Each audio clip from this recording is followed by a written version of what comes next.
আচ্ছা, বলা আছে two cones A and B have their heights in the ratio 1:4 and the ratio of their diameter of the base is 2:3. Find the ratio of volume of cone A and কোন B.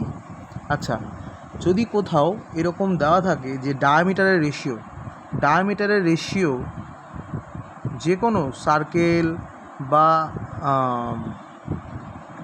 কোন বা cylindrical কোনো object, এগুলো ডায়ামিটারের ratio যা হয় রেডিয়াসের ratio তাই হয়। যেহেতু যেহেতু D1 = 2R1, D2 = 2R2, 2 কেটে গেলে তাই কেটে যায়, তাই ডায়ামিটারের রেশিও আর রেডিয়াসের রেশিও সেম হয়। তো এক্ষেত্রে আমরা জানি যে ভলিউম কোণের ভলিউম যেটা হয় সেটা হচ্ছে 1/3 πr²h।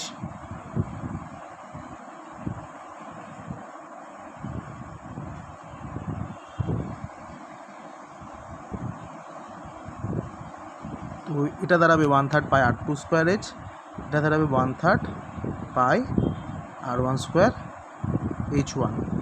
তো আমাদেরকে R1/R2 বলে দিয়েছে, সেটা কত? যেহেতু ডায়ামিটার আর রেডিয়াস সেম হয় তাই R1/R2 যেটা দিয়েছে সেটা হচ্ছে 2/3, আর H1/H2 যেটা দিয়েছে সেটা হচ্ছে 1/4। তো এখানে 1/3 কেটে যাচ্ছে, শুধু পড়ে থাকছে R1²H1/R2²H2।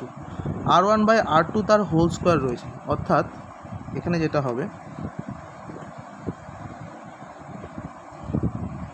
2/3 তার হোল স্কোয়ার, এটা হয়ে যাবে 4 আর এটা হয়ে যাবে 9 R1/R2টা। আর H1/H2 যেটা সেটা হচ্ছে 1/4, 4 কেটে গেলে অ্যান্সার হবে 1:9। Option 1 is correct.